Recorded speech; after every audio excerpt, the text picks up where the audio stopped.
Hi hello friends, എല്ലാ കൂട്ടുകാർക്കും പുതിയൊരു റിവ്യൂയിലേക്ക് സ്വാഗതം.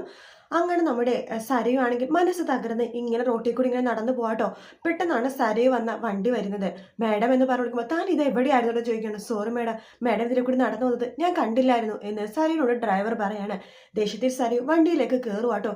എവിടെയാ മാഡം പോകേണ്ടതെന്ന് ചോദിക്കുമ്പോൾ വല്ല റെയിൽവേ സ്റ്റേഷനിൽ കൊണ്ടുപോയി വിടറോ, അവിടെ എങ്ങനെ കൊണ്ട് ഞാൻ തല വെക്കട്ടെ, ഞാൻ ചാവട്ടെ എന്ന് പറയാണ്. സോറി മാഡം, ശരിക്കും എവിടെയാ പോകേണ്ടത് പറഞ്ഞാൽ ഞാൻ കൊണ്ടുപോയി വിടാന്ന് പറഞ്ഞു. എടോ താൻ എന്നെ എവിടെ നിന്നാണ് കൊണ്ടുവന്നത്, അവിടെ കാരെ കൊണ്ടുപോയി പ്രതിഷ്ഠിക്കണോ എന്നെ എന്ന് സരയു പറയാണ്. ശരി മാഡം, ഞാൻ വീട്ടിലേക്ക് തന്നെ കൊണ്ടുപോകാമെന്ന് പറഞ്ഞിട്ട് ഡ്രൈവർ വണ്ടി എടുക്കുക കേട്ടോ. സരയു ആണെങ്കിൽ വണ്ടിയിൽ നിന്നൊക്കെ അങ്ങനെ കരഞ്ഞുകൊണ്ടിരിക്കുക കേട്ടോ. ഈശ്വര, എന്തൊരു അവസ്ഥയാണ് എൻ്റെ എന്നൊക്കെ പറഞ്ഞിട്ട് ഇങ്ങനെ ആലോചിച്ചുകൊണ്ടിരിക്കുകയാണ്. അതിനുശേഷം സരയു ആലോചിക്കുന്നുണ്ട്. മുമ്പ് താര വന്ന സമയത്ത് ഷാരി ആട്ടി ഓടിച്ചതൊക്കെ ആലോചിക്കുകയാണ്. എൻ്റെ മകൾ എങ്ങനെയായിട്ട് നിന്റെ മകളാവണത്, ഇനി ഈ കാര്യം പറഞ്ഞിട്ട് വന്ന് നിന്നോട് തല്ലി ഓടിക്കുമെന്നൊക്കെ ഷാരി പറഞ്ഞത് സരയു ഇങ്ങനെ ആലോചിക്കുക കേട്ടോ. അതിനുശേഷം സരയു വിചാരിക്കുന്നുണ്ട്, ഇല്ല ഒരിക്കലും അവളെ ഞാൻ എൻ്റെ അമ്മയായിട്ട് പ്രതിഷ്ഠിക്കില്ല. ഇപ്പൊ വളർത്തുന്ന അവർ തന്നെയാണ് എൻ്റെ അമ്മ, വളർത്തമ്മ. എന്തായാലും മറ്റവർ ഒരിക്കലും, താരാന്ന് പറഞ്ഞവളെ ഒരിക്കലും ഞാൻ എൻ്റെ അമ്മയായിട്ട് അംഗീകരിക്കില്ല എന്നൊക്കെ പറഞ്ഞിട്ട് സരയു ഇങ്ങനെ വീണ്ടും വീണ്ടും പൊട്ടിക്കരഞ്ഞുകൊണ്ടിരിക്കുക കേട്ടോ. എന്തായാലും ഞാൻ സത്യങ്ങളൊക്കെ അറിഞ്ഞ കാര്യം വീട്ടിലെ അമ്മയും അച്ഛനും എൻ്റെ അച്ഛനും വളർത്താമെന്ന് എന്ന് പറഞ്ഞ് എൻ്റെ ഷാരിയും അറിയരുത്. ഇവിടെ നിന്ന് ഞാനും എൻ്റെ മനുവേട്ടനും അമേരിക്കയിൽ പോണ വരെ സത്യങ്ങൾ ആരും അറിയരുത് എന്ന് സരയു മനസ്സിൽ വിചാരിക്കുകയാണ്. അങ്ങനെ സരയു തിരിച്ച് വീട്ടിലേക്ക് എത്തുന്ന സരയു നേരെ അകത്തേക്ക് കയറുമ്പോഴേക്കും ഷാരി ചോദിക്കുന്നുണ്ട്, എന്താ മോളെ, എന്തെങ്കിലും പ്രശ്നമുണ്ടോ എന്ന് ഷാരി ചോദിക്കുമ്പോൾ എന്താ പ്രശ്നം ഉണ്ടെങ്കിൽ അമ്മക്കത് പരിഹരിക്കാൻ പറ്റുമോ, അല്ല മോളാകെ വിഷമിച്ചിരിക്കുന്ന പോലെ തോന്നുന്നത്, ഞാൻ വിഷമിക്കാതിരിക്കുകയോ ചെയ്യും, അമ്മക്ക് എന്താ, അല്ല മോളിൽ എൻ്റെ കുഞ്ഞ് അവിടെ തന്നെ ഉണ്ടല്ലോ അല്ലേ എന്ന് ചോദിക്കുകയാണ്.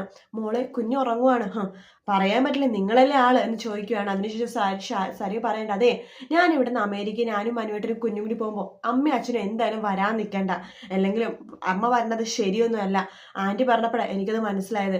അച്ഛന് സുഖമില്ലാത്തതല്ലേ, അമ്മ അച്ഛനെ വിട്ടിട്ട് എവിടെയും പോവാതിരിക്കണേ നല്ലത്. അതുകൊണ്ട് നിങ്ങൾ ഇവിടെ തന്നെ നിന്നോ, നിങ്ങൾക്ക് മാസം ചെലവിനുള്ള പൈസ ഞാനും മനുവേട്ടനും ഇട്ട് തന്നോളാം, നിങ്ങൾ അങ്ങോട്ടേക്ക് വരാൻ നിൽക്കണ്ട, എത്രയും പെട്ടെന്ന് ഞാൻ മനുവേട്ടനായിട്ട് ഇവിടെ നിന്ന് പോകും. മോളെ സ്വപ്നങ്ങളൊന്നും അധികം നെയ്ത് കൂട്ടണ്ട മോളെ എന്ന് ഷാരി പറയാണ്.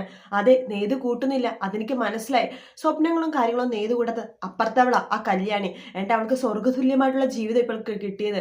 സംസാരശേഷി കിട്ടി, കിരണിനെ കിട്ടി, കുഞ്ഞെ കിട്ടി, എല്ലാം കിട്ടി, എൻ്റെ പേരുള്ള കമ്പനിയും കിട്ടി. ഒന്നും ഇല്ലാത്തതും കിട്ടാത്തതും എനിക്ക് മാത്രമാണ്. എനിക്ക് എൻ്റെ ജീവിതത്തിൽ ആകെയുള്ള ഇതെന്ന് പറഞ്ഞത് എൻ്റെ മനുവേട്ടൻ മാത്രമാണ്.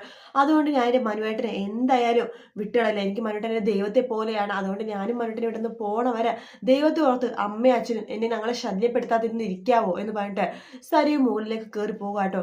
അപ്പോഴേക്കും ഷാരിക്ക് വല്ലാത്ത പോലെ തോന്നുന്നുണ്ട്, സരയു എന്താ ഇങ്ങനെയൊക്കെ സംസാരിക്കണം എന്ന രീതിയിൽ ഷാരി ഇങ്ങനെ നോക്കുന്നുണ്ട് കേട്ടോ. ശേഷം സരയു നേരെ റൂമിലേക്ക് പോവാണ്. റൂമിലെത്തി സരയു വാതിൽ ലോക്ക് ഇടുക കേട്ടോ. ശേഷം തൻ്റെ കുഞ്ഞിനെ ഒന്ന് നോക്കുവാണ്. കുഞ്ഞിനെ നോക്കിയതിന് ശേഷം കുഞ്ഞിനെ വാരി എടുക്കുകയാണ് സരയു. എന്നിട്ട് പൊട്ടിക്കരഞ്ഞുകൊണ്ടിരിക്കുകയാണ്. പൊട്ടിക്കരച്ചാൽ അത്രമാത്രം പൊട്ടിക്കരഞ്ഞുകൊണ്ടിരിക്കുകയാണ്. പിന്നീട് കാണിക്കുന്ന പ്രകാശനെയാണ്. പ്രകാശൻ കയ്യും കാലൊക്കെ ആകെ വയ്യാണ്ട് തളർന്ന് മതിയായിട്ട് വീട്ടിലേക്ക് വരുവാണ്. ആ സമയത്ത് നമ്മുടെ അമ്മമ്മ വരുന്നുണ്ട്. എന്താണ് പ്രകാശ, എന്തു പറ്റി, നിനക്ക് എന്താ ഇങ്ങനെ വരുന്നത്, നിനക്ക് എന്തെങ്കിലും കുഴപ്പമുണ്ടോ ചോദിക്കുമ്പോൾ വയ്യ അമ്മ, എനിക്ക് ഒട്ടും വയ്യ, കയ്യും കാലും മേലൊന്നും ഒട്ടും വയ്യ. എന്ത് പറ്റിയുടെ പ്രകാശ, ആരെങ്കിലും നിന്നെ അടിച്ചോ, വഴക്ക് പറഞ്ഞോ, എന്താ പ്രകാശം സംഭവിച്ചത്? അമ്മ മേത്ത് മാത്രമല്ല ശരീരത്തിൻ്റെ ഉള്ളിൽ അടി കിട്ടിയത്, ചതവൊക്കെ നന്നായിട്ടുണ്ട് എന്ന് പറയാണ്. ആരാണ് നിന്നെ ഉപദ്രവിച്ച് ചോദിക്കുകയാണ്. അത് ഞാൻ ഇവിടുന്ന് ലക്ഷ്മിനെ കാണാൻ പോയില്ലേ, അവള് നിന്നെ തല്ലിയോ? അവളല്ലമ്മ തല്ലിയത്, അവളുടെ ഭർത്താവ്. അവൾക്ക് ഭർത്താവൊക്കെ ഉണ്ടോ? എടാ പ്രകാശൻ, ഞങ്ങൾക്ക് വീണ്ടും ചതവ് പറ്റിയോടാ, അവളപ്പോൾ നമ്മളെ പറ്റിക്കുമായിരുന്നോ? എൻ്റെ അമ്മ ഞാൻ പറഞ്ഞതൊന്ന് ഫുള്ളായിട്ട് കേക്ക്. ആ ലക്ഷ്മി എന്ന് പറഞ്ഞ അവൾക്ക് ഒരു ഭർത്താവുണ്ട്, അവളുടെ DYSPയുടെ ഭാര്യയാണ്. നീ എന്തൊക്കെയാണ് പ്രകാശി പറയണത്? അമ്മേ, എനിക്ക് ആള് മാറി അമ്മേ. ഞാനും പിന്നെ ബാലനും കൂടി പോയപ്പോൾ ലക്ഷ്മീനെ അതുപോലത്തെ കാർത്തികമോളെയും കണ്ടപ്പോൾ അത് കാർത്തികമോളുടെ അമ്മയെ ലക്ഷ്മി എന്നിട്ട് തെറ്റിദ്ധരിച്ചതാണ്. അത് ആ ലക്ഷ്മിയൊന്നും അല്ലായിരുന്നു, വേറെ ലക്ഷ്മിയായിരുന്നു, DYSPയുടെ ഭാര്യയായിരുന്നു. അയാളുടെ ഭാര്യനെ ശല്യം ചെയ്തെന്ന് പറഞ്ഞിട്ട് അയാൾ എന്നെ തൂക്കിയെടുത്തുകൊണ്ട് സ്റ്റേഷനിൽ കൊണ്ടുപോയി വേണ്ടി നന്നായിട്ട് എന്നെ ഉപദ്രവിച്ചു എന്ന് പറയാണ്.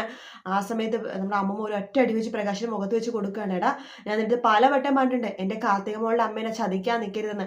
എന്നിട്ട് നീ കണ്ട പെണ്ണുങ്ങളെ പുറകെ പോയിട്ട് ചതിച്ചു അല്ലേ എന്ന് പറയണം. അമ്മേ, ഒരു തെറ്റിദ്ധാരണ സംഭവിച്ചതാണെന്ന് പറയണം. മിണ്ടി പോരും, നീ DYSPയുടെ ഭാര്യയുടെ പുറകെ പോയിരിക്കുന്നു, ഇത്രല്ലേ സംഭവിച്ചുള്ളൂ, അതെന്നെ ഭാഗ്യം. എടാ, ഞാൻ ജീവിച്ചിരിക്കുമ്പോഴേ നീ എന്നെ കൊണ്ട് കൊള്ളു വെപ്പിക്കൂടാ. ശരി അമ്മ, എന്ത് വർത്താനമൊക്കെ അമ്മ പറയണത്? അതേടാ, അങ്ങനെ പറയേണ്ടി വരും, കാരണം നിന്റെ ശരീരം ആകെ പോയി കിടക്കുവാണ്. കാർത്തികളുടെ മോളുടെ മുമ്പിൽ നീ നല്ല തലയെടുപ്പുള്ളവനാണ്, അതാണ് ഇതാണെന്നൊക്കെ പറയുന്നുണ്ടെങ്കിലും നീ ശരിക്കും പറഞ്ഞാൽ ഒന്നിനും പറ്റില്ലടാ നിനക്ക്. നിന്റെ ശരീരം ഒക്കെ പോയി കിടക്കുവാണെന്ന് എനിക്കല്ലേ അറിയുള്ളൂ. എൻ്റെ എന്റെ അത്ര ആരോഗ്യം പോലും നിനക്കില്ല എന്നുള്ള സത്യം എനിക്കറിയാലോടാ. എന്നാൽ നിങ്ങൾ അമ്മ എന്തൊക്കെ വർത്താനം പറഞ്ഞത്? അതെ ഞാൻ പറയോടാ. അതുകൊണ്ട് എനിക്ക് അത്രമാത്രം വേദനയുണ്ട്. അതുകൊണ്ട് നീ മര്യാദക്ക് നിന്നോ. അല്ലെങ്കിൽ നീ കാർത്തിക മോളുടെ കയ്യിൽ നിന്ന് എങ്ങനെയെങ്കിലൊക്കെ ഫോട്ടോ നോക്കി മേടിക്കാൻ നോക്ക്. കാർത്തിക മോളുടെ അമ്മയുടെ. അമ്മ ഇനി ഒന്നും വേണ്ട. എന്തായാലും കേസും കാര്യങ്ങളൊക്കെ നാളെ നടക്കുമല്ലേ. അത് കഴിയുമ്പോൾ എന്തായാലും കല്യാണമല്ലേ. ഇനി എന്തായാലും കല്യാണത്തിന് നീ കണ്ടാൽ മതി എന്ന് പറയാണ്. എടാ പ്രകാശ് നീ എന്നാ കിടക്ക്. ഞാൻ ചുക്കും കുരുമുളകും ഒക്കെ ഇട്ടിട്ട് ഞാൻ ഒരു ചായ ഉണ്ടാക്കി തരാം. എന്നിട്ട് പുറത്തുനിന്ന് പോയിട്ട് തടവിപ്പിക്കും നീ. എൻ്റെ വീട്ടിൽ വരെ ഞാൻ നല്ല എണ്ണയൊക്കെ ഇട്ട് തടവിപ്പിക്കും. ഒന്നും വേണ്ടമ്മേ ഞാനൊന്ന് കിടക്കട്ടെ എന്ന് പറഞ്ഞിട്ട് പ്രകാശം പോവുകയാണ്. അതിനുശേഷം കാണിക്കുന്നത് കോടതിയാട്ടോ. കോടതിയിൽ എല്ലാവരും കോടതി കൂടാൻ വേണ്ടി നിൽക്കുകയാണ്.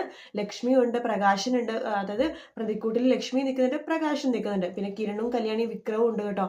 അങ്ങനെ എല്ലാവരും അവിടെ നിൽക്കുവാണ്. ആ സമയത്ത് നമ്മ കോടതിയില് എന്താണ് വക്കീൽ ചോദിക്കുന്നുണ്ട്, അല്ല ലക്ഷ്മി അമ്മയുടെ അടുത്ത് ചോദിക്കുന്നത്, ഈ നിൽക്കുന്ന പ്രകാശൻ ലക്ഷ്മി അമ്മേനെ ഉപേക്ഷിച്ച് പോയതാണല്ലോ പറയുന്നത്, അതിൽ തന്നെ ഉറച്ചു നിൽക്കുവാണോ, എന്താണ് ലക്ഷ്മി നമുക്ക് പറയാനുള്ളത് എന്ന് വക്കീൽ ചോദിക്കുമ്പോൾ, ബഹുമാനപ്പെട്ട കോടതി എന്നോട് ക്ഷമിക്കണം എന്ന് പറഞ്ഞ് രണ്ട് കൈകളും കൂപ്പി ജഡ്ജിയുടെ മുമ്പിൽ ക്ഷമ ചോദിക്കുകയാണ്. എൻ്റെ കാഴ്ചക്ക് ചെറിയൊരു കാഴ്ച തകരാറുണ്ട്, അതിന്റെ സർട്ടിഫിക്കറ്റ് ഞാൻ അവിടെ സബ്മിറ്റ് ചെയ്തിട്ടുണ്ട്. ചെറിയൊരു തിമിരത്തിന്റെ ഇതുണ്ട് എനിക്ക്, അതുകൊണ്ട് കണ്ണിന് ചെറിയൊരു കാഴ്ചക്കുറവ്. എൻ്റെ ഭർത്താവിനെ പോലെ തന്നെ ഇയാളെ കാണാനായിട്ട്. ഇയാളുടെ പേര് പ്രകാശൻ തന്നെയാണ്. അതുകൊണ്ട് എനിക്ക് ആള് മാറിപ്പോയതാ. ഇയാളല്ല എൻ്റെ ഭർത്താവ്. കഴിഞ്ഞ ദിവസം എൻ്റെ ഭർത്താവ് എന്നെ വിളിച്ചായിരുന്നു വീഡിയോ കോളിൽ. അതുകൊണ്ട് ഇയാളല്ല എൻ്റെ ഭർത്താവ് എന്ന് പറയാണ്. ആ സമയത്ത് നമ്മുടെ പ്രകാശനാകെ ജയിച്ച പോലെ അങ്ങനെ നിൽക്കുവാട്ടോ. പ്രകാശൻ പറഞ്ഞു, ഞാൻ പറഞ്ഞില്ല യുവർ ഓണർ, എനിക്ക് ഈ സ്ത്രീനെ അറിയില്ല എന്ന്. ആ സമയത്ത് ജഡ്ജി പറയുന്നുണ്ട്, അല്ല നിങ്ങൾ ശരിക്കും കോടതിയിൽ ബുദ്ധിമുട്ടിപ്പിക്കാൻ വേണ്ടി വന്നതാണോ ലക്ഷ്മിയെ എന്ന് ചോദിക്കുകയാണ്. ലക്ഷ്മി ആ സമയത്ത് ഒന്നും മിണ്ടുന്നില്ല കേട്ടോ. അതിനുശേഷം പ്രകാശനോട് ജഡ്ജി ചോദിക്കണ്ടല്ല, നിങ്ങൾ വല്ല പണവും കൊടുത്ത് ഇവരെ സ്വാധീനിച്ചതാണോ? അയ്യോ സർ, ഇല്ല സർ, സത്യം അവർ പറഞ്ഞല്ലോ എന്ന് പറയാണ്. ശരി ശരി, എന്തായാലും ഈ കോടതി അതായത് ഈ കേസ് ഇത് റദ്ദാക്കിയിരിക്കുന്ന രീതിയിൽ പറയുവാണ്. അങ്ങനെ നമ്മുടെ പ്രകാശൻ പതുക്കെ വിക്രത്തെ നോക്കി കൈ ഇങ്ങനെ കാണിക്കാട്ടെ. വിക്രവും ഇങ്ങനെ കാണിക്കുന്നുണ്ട്. ഇത് കേട്ട് കിരണും കല്യാണി അവിടെ നിന്ന് ഇറങ്ങി പുറത്തേക്ക് പോകുവാണ്. പുറത്തേക്ക് പോയ കിരണിന്റെ അടുത്തേക്ക് ലക്ഷ്മി വരുന്നുണ്ട്. ലക്ഷ്മി അടുത്ത് നമ്മുടെ കല്യാണി പറയണ്ട, എന്നാലും അമ്മക്കിട്ട അയാളിട്ട വില 5 കോടിയാണ്. 5 കോടിയല്ല മോളെ, 50 കോടി തന്നാലും അവൻ എന്നെ ചെയ്തതൊന്നും പകരമാവില്ല. കാർത്തിക മോൾക്ക് ഞാൻ പറഞ്ഞു കൊടുത്ത വിവരങ്ങൾ മാത്രമേ അറിയുള്ളൂ. പക്ഷെ മോൾക്കും മോളുടെ അമ്മക്കും അങ്ങനെയല്ല. നിങ്ങൾ അനുഭവിച്ചതാണല്ലോ. അതെ, ഞങ്ങൾ ശരിക്കും അനുഭവിച്ചതാണ്. എൻ്റെ അമ്മ എത്രമാത്രം അനുഭവിച്ചെന്നറിയാമോ? എല്ലാ ദിവസവും കരയുമായിരുന്നു. അതുകൊണ്ട് എനിക്ക് നന്നായിട്ട് അറിയാം ലക്ഷ്മി അമ്മ എത്രമാത്രം അയാളെ അനുഭവിപ്പിച്ചിട്ടുണ്ടെന്നൊക്കെ ഞങ്ങൾക്ക് നന്നായിട്ട് അറിയാം എന്നൊക്കെ പറയാണ്. അങ്ങനെ സംസാരിച്ചുകൊണ്ടിരിക്കുക പ്രകാശനും വിക്രം അങ്ങോട്ടേക്ക് വരുന്നുണ്ട്. പ്രകാശൻ പറഞ്ഞിട്ട് ലക്ഷ്മി എടുത്ത്, വളരെ ഉപകാരമുണ്ട് കോടതിയിൽ അങ്ങനെ പറഞ്ഞതിനെന്ന് പറയുമ്പോൾ, നിന്റെ നന്ദിയൊന്നും എനിക്ക് വേണ്ട. നീ പറഞ്ഞ 5 കോടി രൂപ ഇപ്പൊ തന്നെ എൻ്റെ അക്കൗണ്ടിൽ എത്തിയിരിക്കണം കേട്ടല്ലോ എന്ന് പറഞ്ഞിട്ട് ലക്ഷ്മി അവിടെ നിന്ന് പോകുവാണ്. തൊട്ടു പിന്നാലെ കിരണും കല്യാണി പോകുമ്പോഴേക്കും പ്രകാശ് പറയണ്ട, അതെ നിങ്ങൾ അവിടെ നിന്നേ എന്ന് പറഞ്ഞിട്ട് കിരണിനെ പിടിച്ചു നിർത്തുവാണ്. ശേഷം പറയുന്നുണ്ട്, അതെ കണ്ടല്ലോ 5 കോടി രൂപ പുഷ്പം പോലെ അവർക്ക് എറിഞ്ഞു കൊടുത്തത്. 5 അല്ല 10 കോടി പറഞ്ഞാലും ഞങ്ങൾ അത് കൊടുക്കുമായിരുന്നു. അത്രയ്ക്ക് ആസ്തിയുണ്ട് എൻ്റെ കാർത്തിക മോൾക്കും അവളുടെ അമ്മക്കും എന്ന് പറയാണ്. പിന്നെ ഇത് ഞങ്ങളുടെ കല്യാണമാണ്, കാർത്തിക മോളുടെ അമ്മയുടെയും എൻ്റെ കല്യാണം. കഴിഞ്ഞ പ്രാവശ്യം വീനസ് ഹോട്ടലിലായിരുന്നു, 3 സ്റ്റാർ. അന്ന് ഫുഡും കാര്യങ്ങളൊക്കെ ഉണ്ടായിരുന്നു. വന്നവരൊക്കെ കഴിച്ചുപോയി, നിങ്ങൾ കഴിച്ചില്ലായിരുന്നല്ലോ. അതുകൊണ്ട് ഒരു കാര്യം പറയാം, ഇനി കല്യാണം നടക്കാൻ പോകുന്നത് 5 സ്റ്റാർ ഹോട്ടലിലാണ്. എന്താണ് ആ ഹോട്ടലിന്റെ പേര്? ജുബീറ്റ എന്ന് വിക്രം പറയണം. അതെ, ജുബീറ്റ ഹോട്ടൽ. അതുകൊണ്ട് നിങ്ങൾ വരണം, ഫുഡ് കഴിക്കണം, പോണം എന്ന് പറയുമ്പോൾ കല്യാണി പറയണ്ടേ, ഞങ്ങൾ എന്തായാലും വരും, ഉറപ്പായിട്ടും വരും എന്ന് പറയണം. അതെ വരണം, എന്തായാലും വരണം. വരുമ്പോഴേ എടി കല്യാണി നിന്റെ അമ്മയുണ്ടല്ലോ അവളെ കൊണ്ടുവന്നേക്ക്. എടാ കിരണെ നിന്റെ പെങ്ങളുണ്ടല്ലോ അവരെയും കൊണ്ടുവന്നേക്ക്. ആരെയൊക്കെ കൊണ്ടുവരാമോ എല്ലാവരെയും കൊണ്ടുവന്നേക്ക്. എല്ലാവരും കല്യാണം കണ്ടു പോട്ടെ എന്ന് പറഞ്ഞിട്ട് പൊട്ടിച്ചിരിക്കുകയാണ്. അതെ ഞങ്ങൾ എന്തായാലും വരുമെന്ന് കിരണും കല്യാണിയും പറയണ്ടേ. അതിനുശേഷം അവരവിടെ നിന്ന് സംസാരിച്ചുകൊണ്ടിരിക്കുന്ന ഭാഗത്തോട് കൂടിയിട്ടാട്ടോ ഇന്നത്തെ എപ്പിസോഡ് തീരുന്നത്. വീഡിയോ ഇഷ്ടപ്പെട്ടെങ്കിൽ ലൈക്ക് ചെയ്യാൻ മറക്കരുത്, സബ്സ്ക്രൈബ് ചെയ്യാൻ മറക്കരുത്. മറ്റൊരു വീഡിയോ ആയിട്ട് വീണ്ടും കാണാം ഫ്രണ്ട്സ്. അതുവരെ ടേക്ക് കെയർ, ബൈ ബൈ.